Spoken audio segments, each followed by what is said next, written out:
I still get chills thinking about it. This happened to me a few years ago, but I still get chills just thinking about it. I was living alone in a small apartment on the second floor of an old building downtown. It was kind of a crappy place, but I could afford the cheap rent at least. One night, I was just sitting on the couch watching some dumb reality show on TV, vegging out after getting home from my job at the grocery store. It was probably around 10 p.m. or so. I heard this weird scratching sound coming from my front door. At first I thought, oh, it's probably just my neighbor's cat scratching at my door by accident or something. But it kept going, scratch, scratch, scratch, scratch, on and on. That's when I started feeling a little spooked and uneasy. The sound was definitely coming from right at the door. I muted the TV and just listened closely. Scratch, scratch, scratch. It was a distinct scratching noise, not like something scratching by mistake. I got up slowly from the couch, trying not to make any noise, and tiptoed over to the door. I looked through the peephole but couldn't see anything out there at first, just the empty hallway. Then I heard a loud thump, like something heavy had smacked into or kicked the door hard. I practically jumped out of my skin. My heart felt like it was going to explode right out of my chest. I was so startled. I backed up away from the door, feeling really freaked out now. Part of me thought maybe I should call the police, but I didn't want to bother them if it ended up being nothing. Scratch, scratch, scratch. The scratching started up again, quieter, but definitely still there. I decided I needed to have some kind of weapon just in case, to protect myself. So I went and grabbed an old baseball bat I had in the corner of the room. Holding on to that made me feel a little bit braver at least. I stood there frozen, listening hard and watching the door closely. Scratching noises would start and stop, but never went away completely. After a few minutes of that, the scratching sounds finally did stop.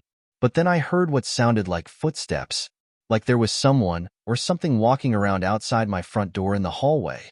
I could hear the footsteps plain as day, slowly pacing back and forth out there. The footsteps would walk away from my door, heading off in one direction down the hallway. Then they'd come back toward my door again, getting closer and closer. Then they'd turn and walk away again in a different direction.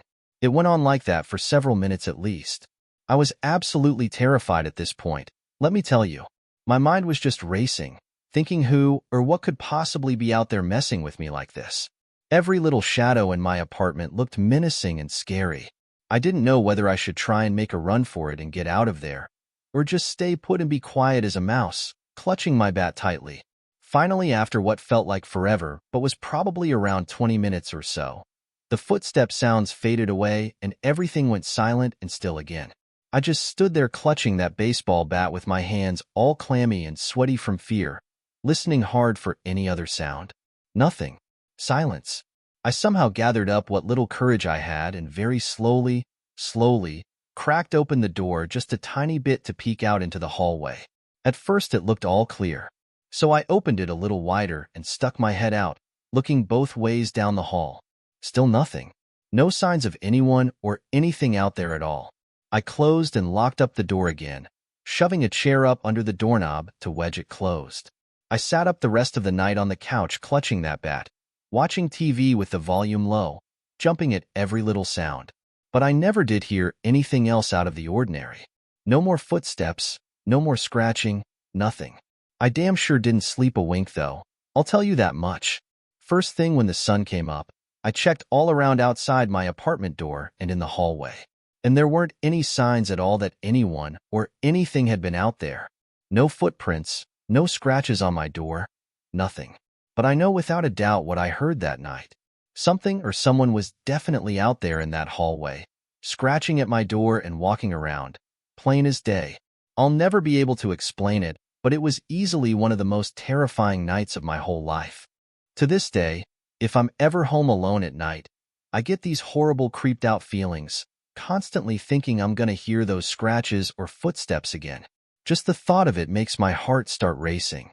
I had to move out of that apartment as soon as I could a few months later because I could never, ever feel safe or easy there again after that night. Even just falling asleep was hard because I was so on edge.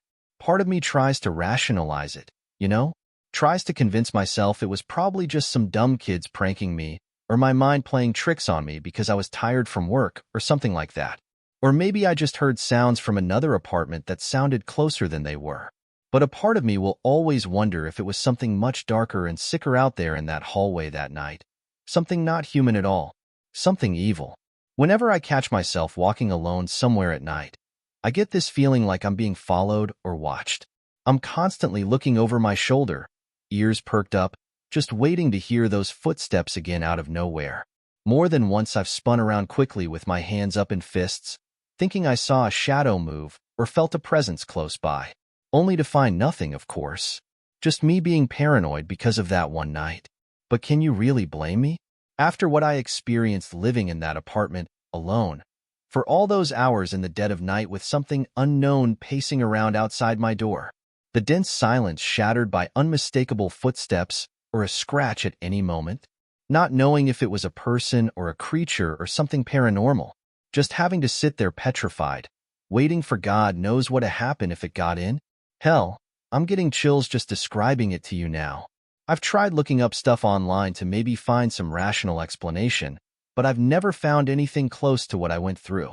A few stories about people playing pranks, or hearing weird noises later explained by neighbors or whatever, but nothing that terrifying, that sustained of an experience over hours, with no suspect ever found. So it still just haunts me to this day, you know? Makes me second guess if I imagine the whole damn thing sometimes. But no, I know what I heard. As clearly as I'm looking at you right now, I heard it, and I'll never forget it until the day I die.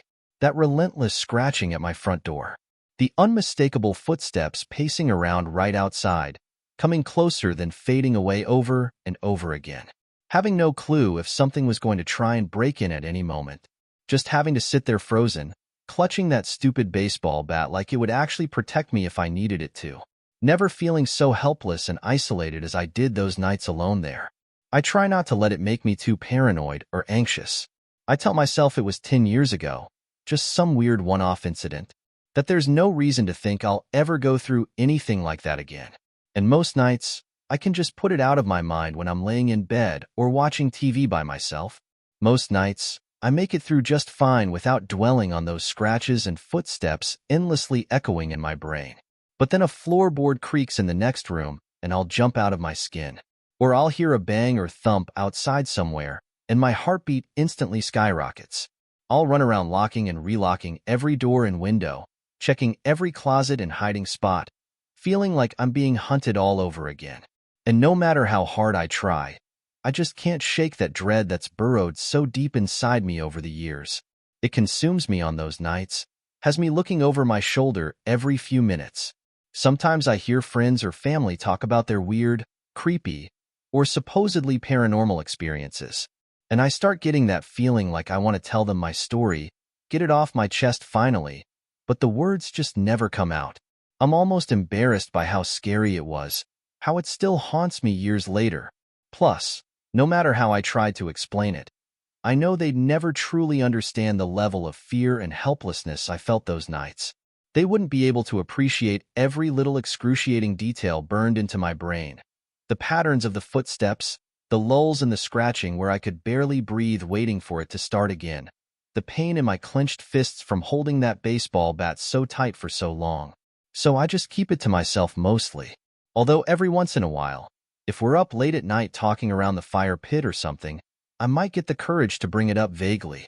Say something like, "Hey, you guys ever had any really freaky experiences when you lived alone before?" And I can see their interests peak as they think about it. Someone might share a mildly spooky story about some bumps in the night or a weak presence, and I'll just politely listen and nod along. Let them think they know what it's like to be truly scared in your own home. But none of them ever could.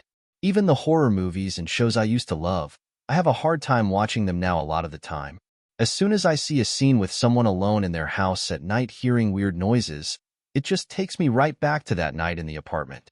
My hands get sweaty, my heart beating fast, looking around at every shadow and bump like something's about to jump out. I have to look away or turn it off. And a part of me feels silly getting worked up over some fake Hollywood stuff. But those feelings of raw fear are always bubbling just under the surface for me now thanks to what happened. Always waiting to sneak back up and consume me again. Who knows, maybe one day I'll be able to just let it go. Maybe I'll wake up tomorrow and the whole experience will have faded enough that I'm not constantly on edge anymore.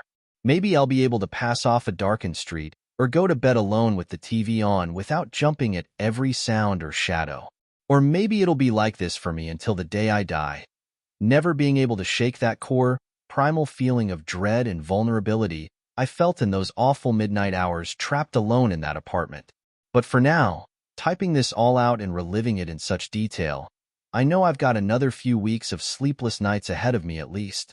Lights on, TV low, gripping something next to the bed just in case. Flinching every time the house settles and makes a creak. Double and triple checking that the doors and windows are locked before I try and force my eyes shut. Wondering if that time I think I see a curtain sway out of the corner of my eye is just my mind playing tricks or something more sinister.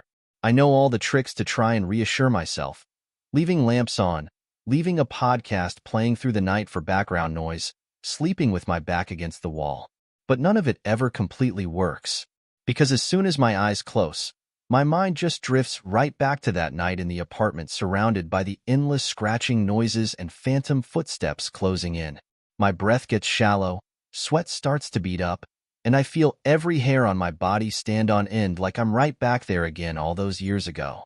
And no matter how tightly I squeeze my eyes shut and try to push it down, part of me is always worried that one night, it won't just be my imagination anymore.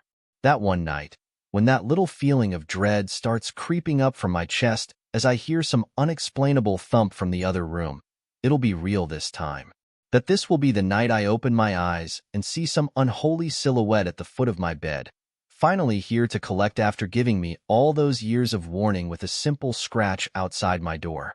Part of me is almost relieved at the thought, because at least I'd be free of the torment of waiting for it to happen again. And the other part of me knows it would be the single most blood-curdling, mind-shattering moment of fear and regret I'd ever live to experience. So for now, I'll keep trying to find the energy and courage to face each new night like I've been. Teeth clenched, palms sweating, clutching whatever improvised weapon I can reach and is within arm's length. Wondering if tonight will finally be the night my paranoia becomes reality. Trying and failing to shake the vivid memories of those incessant scratches and the slow, taunting footsteps endlessly pacing right outside my door all those years ago. Because unfortunately, I know those are memories that will never, ever leave me. That no matter where I am, who I'm with, however peaceful and safe the moment feels on the surface, they'll always be lurking underneath, ready to surface and drown me in that same helpless terror I felt as a kid alone in that apartment the night something came scratching.